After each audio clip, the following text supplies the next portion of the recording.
MP elect amana yam phajaba mayam hantak adum pukhalaga lakpa adagi tongana madugi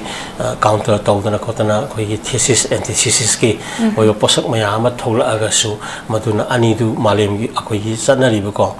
thesis and antithesis la kana synthesis ski kana ma akhoi pol akanda akhoi na laibak si growth tawlabagi oiba da chawba role ma osabi mon so lauraga alakpani aduna mana usi hari ba akhoi gi miyam gi oiba kana ma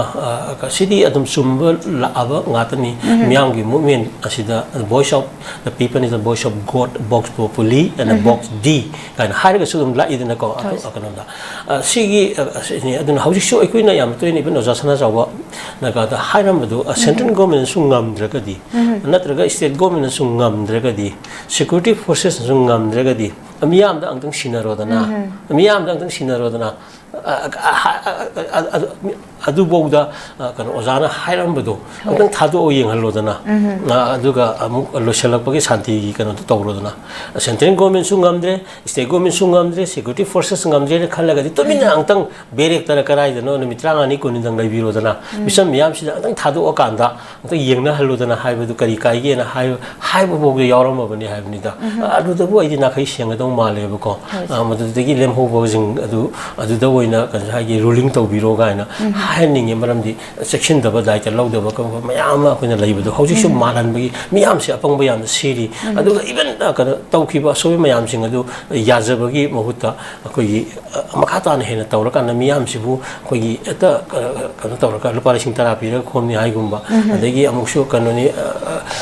congress ki tawriba sobi mayam sing adu kupsel laga hauji su afaba sana bagi role ma lawrakpa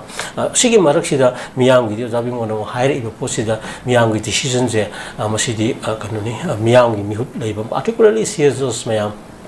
ko civil society organizations mayam nutrient da leiba people community naidaba furup naidaba mayam singa siga iroina na kariguma khara lakani haigani ko soidana lakani madu yam section da hariba even CSO mayam singa sisu hoi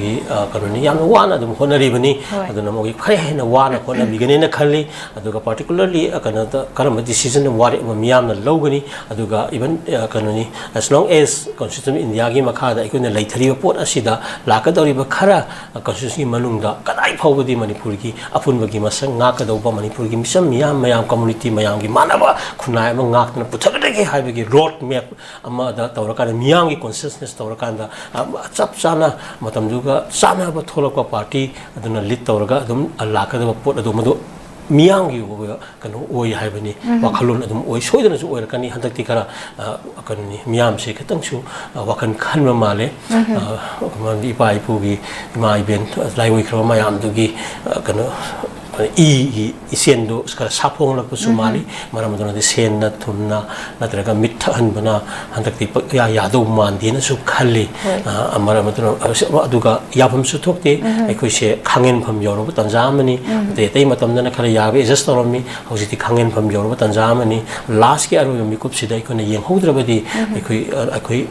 lakadero miron kayana minai mikha tharaga mi aduga matik chata akai manipur singkap